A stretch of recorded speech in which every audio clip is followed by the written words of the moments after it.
All right. Last tea-related video for a while. This is the last video also that is sponsored by Bloom. I am once again so thankful to them for supporting me through this journey. Would not be able to do this without them. Could not recommend them enough. I think trans care is revolutionary, and I don't know what I would have done if I didn't find them. So here I am on my last month of taking tea. I wanted to make this video to talk about going off of hormones and gender-affirming hormone therapy, but not detransitioning. I think detransitioning is used so much against trans people by TERFs and by transphobes that there's this narrative that if you do hormones, the changes are irreversible and you're going to have so many regrets later. Don't do it. And that's not true. And I just wanted to, show my own example of how hormone therapy can be used to achieve the goals you want, and then check back in with yourself, do I still want to do it? Do I want to take a break? I personally had no idea that you could do hormone therapy for a bit and then stop, and then do it again later if you'd like, or never again. I always thought that if you wanted to go on tea, if you needed to go on tea, then you just commit and do it for the rest of your life. And that can be scary, and that can also be restricting. So talking to medical providers from Bloom, I realized, that's not true.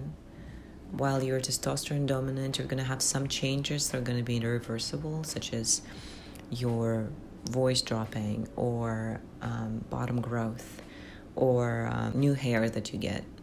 Those kinds of changes are irreversible. Once you get them, you're stuck with them. That's it. But then a lot of the changes are reversible. And as soon as you're estrogen dominant again, they're going to get back to how they used to be. Like my period completely stopped once I started tea, but it's going to come back. Things like fat redistribution, a lot of it left my chest, some of it left my hips, which was great. It was such a great experience. That's all gonna come back as soon as I'm estrogen dominant again. It's all so personal. People need such different things from gender-affirming therapy that I just wanted to be an example of a non-binary person whose goal was to go on tea for 6 to 7 months, achieve sort of a lower voice, and then take a break. And I don't know how long this break is going to be. It could be all my life. I might be just satisfied as is now. Or it could be a year, or it could be 10 years. Like, there is not a moment when you have to be like, I need to decide by now. I think I have a hair somewhere. It's really itchy. So it's just, I just wanted to say that it's all less dramatic than TERFs want you to think. Queer people and queer bodies and queer experiences are so different and so beautiful. My fear of bottom growth in the beginning of the journey ended up being like, yeah, whatever. A lot of it is still based in stereotypes, in this idea that we need to stay palatable for the cishet society. I don't know, I just feel freer, feel more like myself now.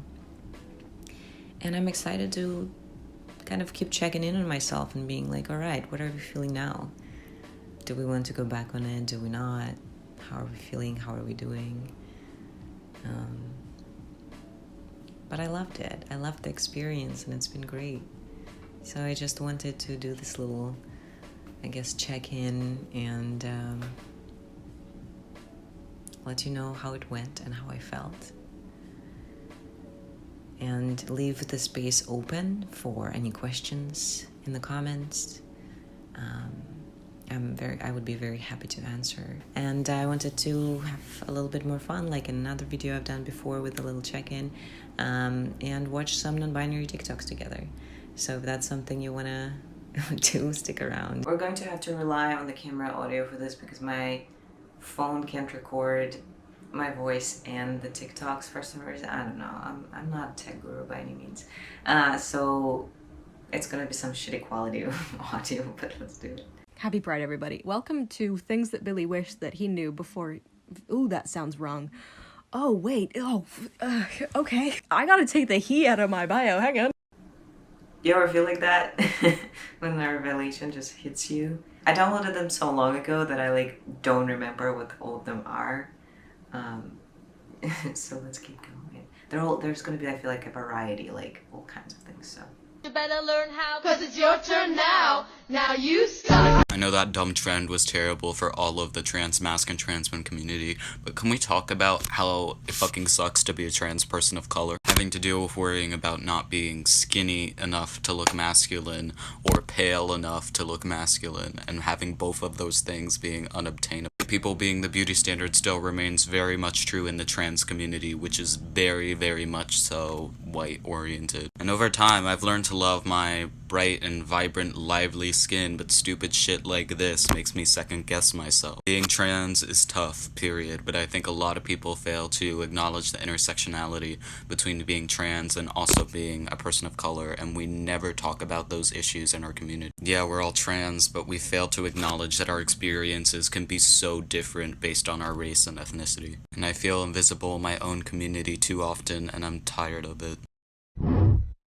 I just wanted to include this TikTok just for the sake of reminding myself and others in the community that that is a huge issue, and to just be aware of the intersectionality of it all. But obviously I'm not gonna speak on the topic because I am white and I'm not the one you should be listening to about this, so.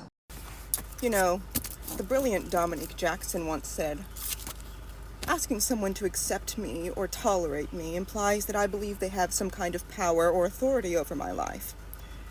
And I say, nobody asked you, bitch. You are not on my level.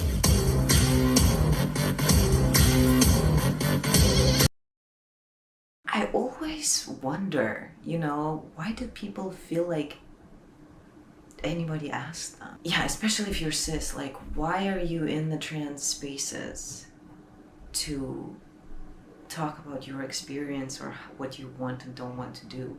You don't understand non-binary, move along, we don't care.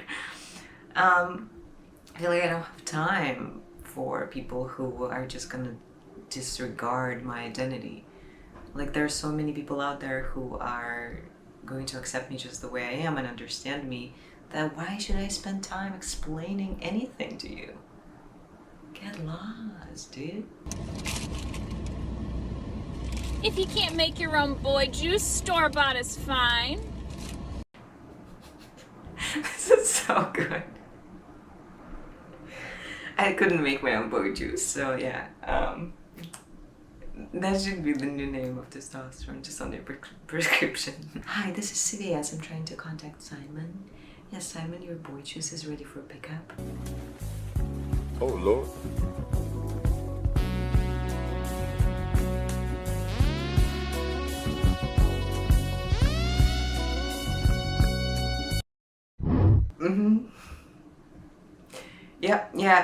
Yeah. Please, if you have a chosen name, leave it in the comments, please. I want to know. I was talking to someone recently and they were like, I'm gonna talk to my friend Fear or something. I think that's what their name was. And I was like, and I chose Simon. I don't regret my name choice, but it's a part of the trans experience, and it's very exciting, but there's also this anxiety surrounding choosing the wrong name or the name you won't be able to associate with for a long time, and then you'll find a name and you're like, Should I have? Also, they're reading Harry Potter, so I don't know which name that could have been. Like, no. Let's all collectively stop mentioning Harry Potter and make it disappear from culture altogether. Right this way, ladies. Can I get you ladies anything to drink? How are we doing over here, ladies? Girls? Hey, girls, how are we doing over here? Do ladies need anything, women? Beautiful long hair, girls. Can I interest you ladies in some cis dessert? Cissert? Oh, I'm gonna die. I'm gonna die. This happens all the fucking time. It's a somebody sedate me kind of energy. Yeah, I work every day. Yeah, that's about it. A lot of the older coworkers, security guards, do that to me all the time. I've recently been called, what was it, like little princess or something like that? And I was like, really? Wow. All right. Wow. And I'm putting in my 2 weeks today. And you don't always have the energy to be like, please stop calling me a lady. I'm gender non-conforming, I'm non-binary. I do not appreciate it. Like, sure, okay, they don't know. But I feel like we should move away. Like, if you're customer service, just try your best to move away from gender language. Like, saying folks instead of ladies and gentlemen. Saying, hi, can I help you? Instead of being sir, ma'am. Like, come on, it shouldn't be that difficult. But it is, apparently. And so, we're gonna suffer, and everybody else is gonna have a great old time. So.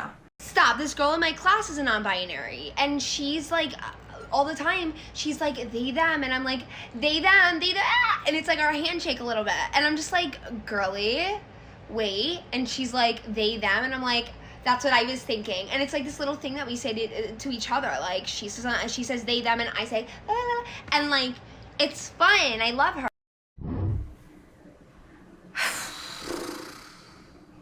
I know I picked all of these TikToks, but I am having a hard time. I hope you're having a great time. Let's trauma bond through all of these TikToks together, because I feel like we've all been through it. And yeah, a lot of them are going to be about pronouns because it's relatable. But just being trans and non-binary in the world out there. Such a good time, actually. Such a good time. Like, when people say, hey, you're a transgender, you're pretending, this is not a real thing. I'd love to not do any of that, dude. I'd love to not feel dysphoria every time someone addresses me incorrectly, which happens all the fucking time. I have dysphoria, but not in the I don't like my body kind of way, in the I love my body, and it pisses me off that society perceives it as female. Simple, succinct, correct.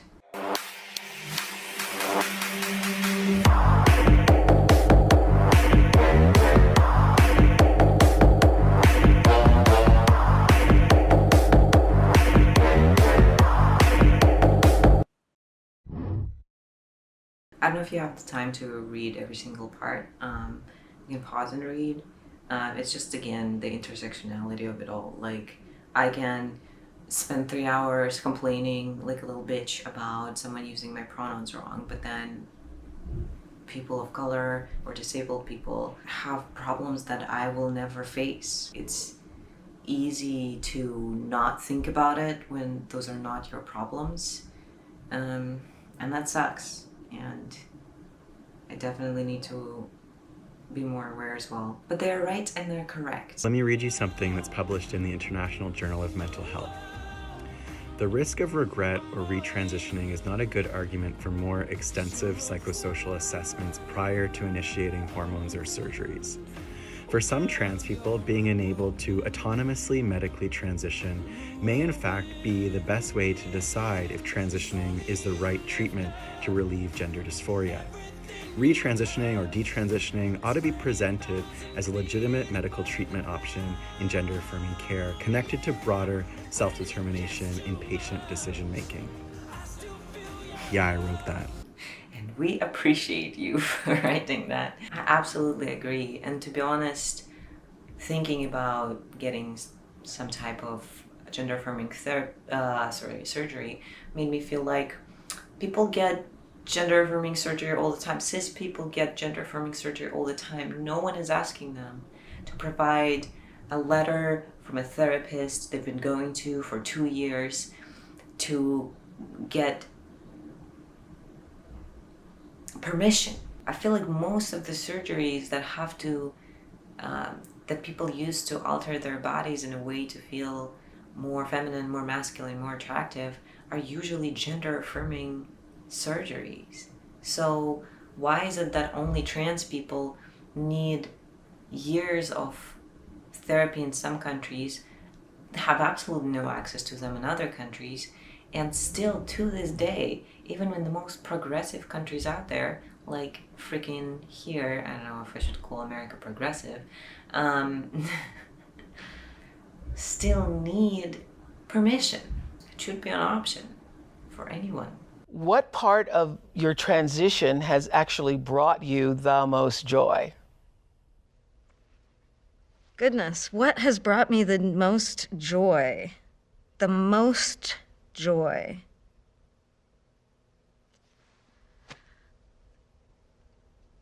It's, you know, getting out of the shower and the towels around your waist and you're looking at yourself in the mirror and you're just like, there I am. And I'm not having the moment where I'm panicked. I'm not having all these little moments that used to be just being in a t-shirt.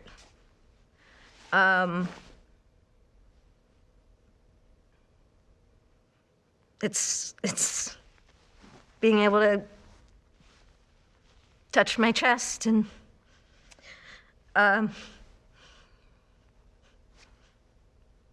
not a person who cares about celebrities whatsoever, but there's so little representation out there that these moments make me feel emotional. Like, I know exactly what Elliot is talking about. We gotta talk about transness and fat phobia. Now, like, I know we are all figuring out our bodies. Like, I am very sympathetic to that. Like, believe me. But it is so necessary to divorce your understanding of self and the idea that thinness creates the ideal trans body.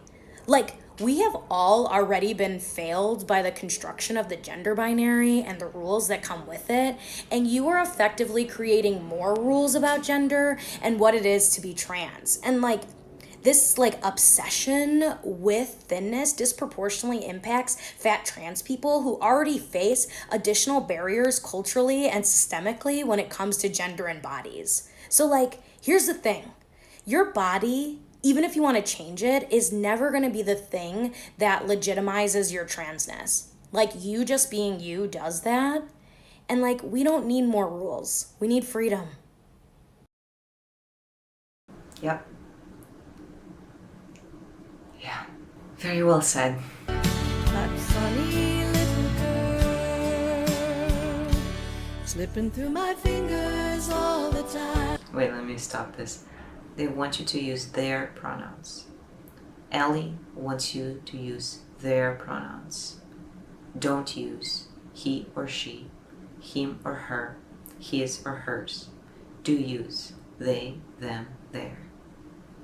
Every minute, the fear. I'm sorry. When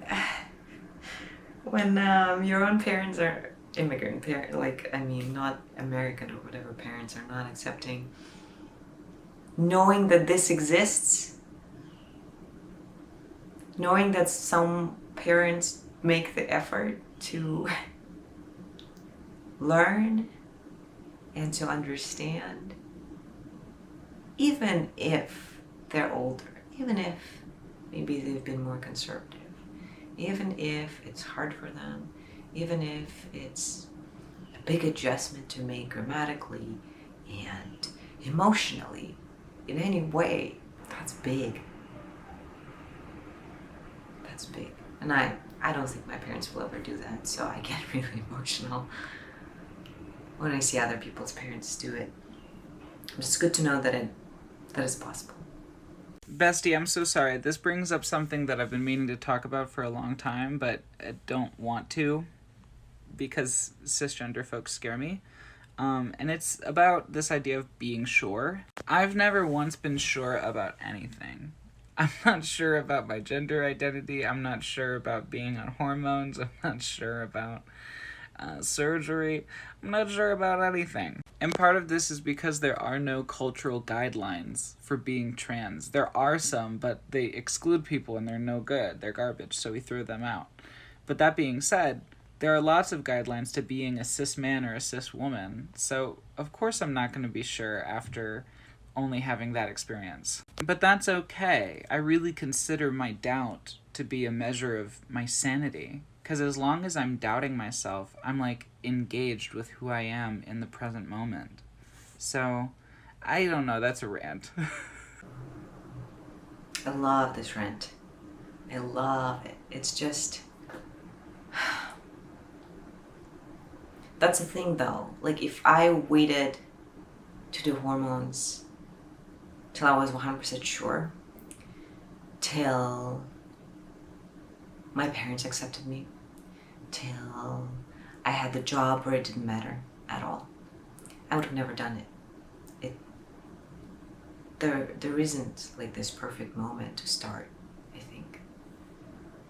Everyone's experience is different of course, but I again feel that it is a transphobic narrative pushed onto trans people, that we need to wait, that we need to be sure, that we need to know from the get-go. Remember your first memory. Did you want to play with the toys that other kids were playing with and not your own? Like if you were a boy, did you want to play with dolls? If you were a girl, did you want to play with cars? Like, I'm so tired.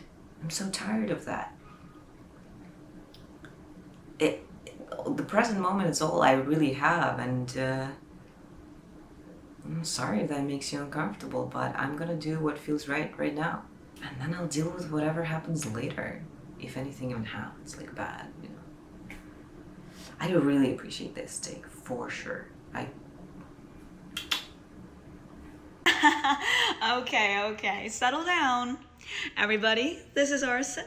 She goes by they, them pronouns. What? They, them? They, them. Yeah, they, them. Again and again and again and again and again and again and again and again. I don't know how many years we need to spend on making sure cis folks understand finally what the they them is about, or other pronouns. Right now is not. It ain't it.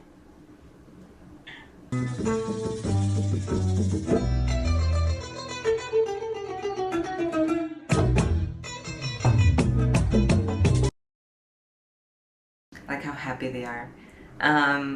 It says, forcing me to give you femininity because I was assigned male at birth kind of defeats the whole point of being non-binary. And that is 100% true. And one more thing to just keep in mind, that non-binary people don't owe anyone androgyny or anything like that. Sorry, I got a text. And being non-binary or gender non-conforming isn't even about presentation. It's not even about the pronouns you use. It's just about how you feel. And you can't tell people how they should present, and you can't tell people what pronouns they need to use, and you can't tell people anything. You do you, you control yourself, and let people live their lives. If someone to you looks too masculine or too feminine to be non-binary, that's something for you to think about with yourself, or maybe a therapist. Not for you to put onto them. They're fine. They're figuring themselves out. Leave them alone. Give me a status report. Conditions are slightly hostile, but mostly well-intentioned, Captain. Okay, turn up the defense mechanisms. They're coming in too fast, sir. We need more time to recover. Defense mechanisms are only at 30%. We don't have time. We're just gonna have to work with what we have here. Okay, preparing to be misgendered. This girl right here is literally just the best. She literally has been her, she, and her. I'm gonna cry. It's so funny. And humor is a defense mechanism, of course, where a lot of trans people have to use. But this happens to me at work with one porter who I really like on an energy level. We vibe so strongly. We have a language barrier because I don't know Spanish very well, or at all actually, and he doesn't know Russian. But he's the most wonderful person ever. And his energy and his intention is always love, is always friendship, is always warmth. But it's still so misgendering, and I cannot explain or express why it rubs me the wrong way, or why I can't accept those things. Like, but it's exactly like this TikTok. It's almost triggering. Does anyone want to go drinking in LA Don't. with me? She's boring. Misgendering me in the middle of Pride Month? This is like my favorite TikTok ever, maybe probably, because me and Aaron were like, misgendering me during Pride Month, like all the time. Also, their style is just impeccable. Like, I am in awe. My eyes are rejoiced, is that a word? My eyes are just happy, so happy. A gentle reminder that being two-spirit is not synonymous with being queer and or trans. The phrase has a unique history, considering it was translated from an Anishinaabe word and became popularized in the 1990s. Two-spirit is meant to be an all-inclusive term unifying and describing various gender and sexual identities unique to Indigenous communities. Each Indigenous community has a unique and complex understanding of ontology that may or may not be similar to understandings of gender and sexuality. Yet two-spirit has historical, cultural, and political implications for those who do identify with the phrase. There are two-spirit folks who do identify as queer and or trans, and there are many who do not. In any case, it's complicated, and that's what makes it beautiful. Thank you for listening, and I hope you have a wonderful day. Who else in the world has such calming and beautiful energy? Are you kidding me? Sorry. That is very educational, and I'm very thankful that they hopped on the app and like had the energy and the patience to explain this to people, because a lot of people don't know. I didn't know. I knew of the term. I did not necessarily research it enough or anything, so I'm really appreciative. Oh, you're non-binary? Okay. That's cool. Good for them. You.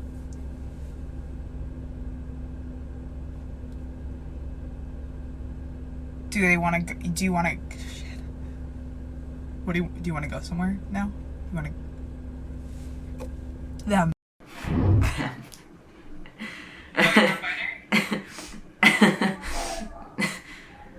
Effortlessly funny. Love it, enjoy it.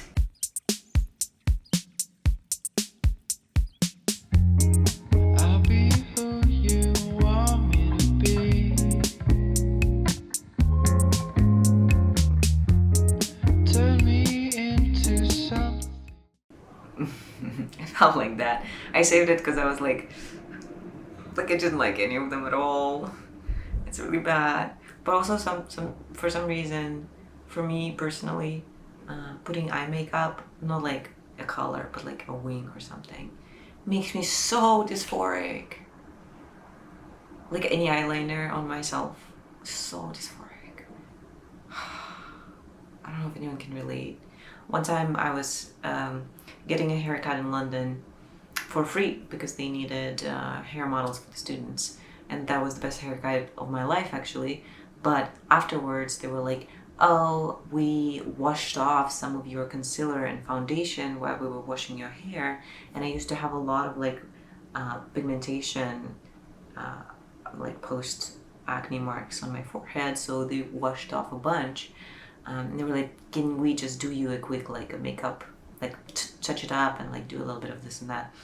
And I was like, okay, like you also have students who do makeup, sure. I was like, that's kind of nice of you.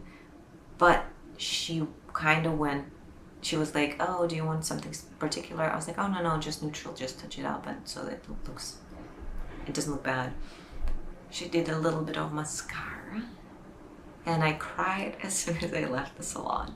My haircut was impeccable. I'm still thinking about this years later, but I was literally crying because I looked in the mirror and it wasn't me, and I'm getting emotional just thinking about it.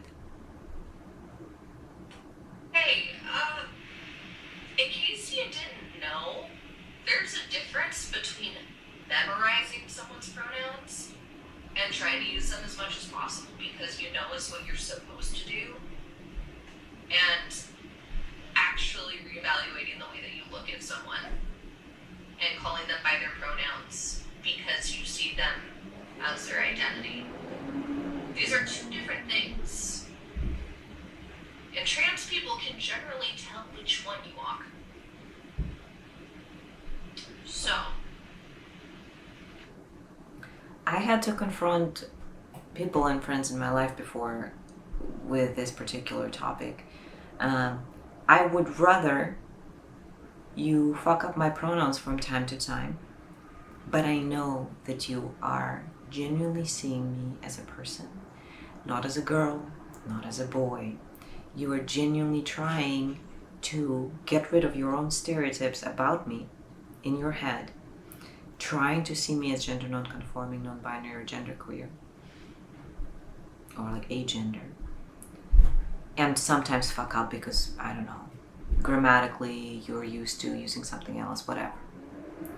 I would much prefer that than if you never fuck up, always use them, golden child of using the pronouns, but when you think about me, you think, girl, Simon, that girl. Please, if you're struggling with using someone's pronouns, it doesn't have to be they, them, for different trans people, look deep down, and confront yourself about why that's so hard, and what you're actually thinking, and what you need to do, because that's not their job. Correcting you every single time is not their job, or making sure that you understand who they are is not their job. Sorry, my camera always dies like 10 minutes before I finish a video. So, yeah, I was saying that make amends within yourself first before you unload your own problems on the trans person of why it's hard for you. I think I have one more, so hang in there. Can you use words like girl, dude, bro, ma'am, and guys for non-binary folks? Yeah. Sometimes. I have a friend who calls me dude all the time, in every conversation. They'll probably comment on this video. Does it bother me when most people call me dude? Yeah. Does it bother me when this person calls me dude? Not at all. First of all, they're also non-binary, and that matters. Second of all, they're from California, and I genuinely believe that it would be easier for them to learn Gaelic than to stop using dude. It is virtually genderless to them, but significantly more important is that we have a deep mutual understanding, love, and respect for each other's personhood and gender. They are among the most affirming humans I spend my time with. I know they see me, so their language is secondary. So what should you do? Well, wait until you know someone before using gendered language. It is personal, and it changes person to person, but at least in my experience, the words you use will always be secondary to knowing that I have your love and respect. Completely agree.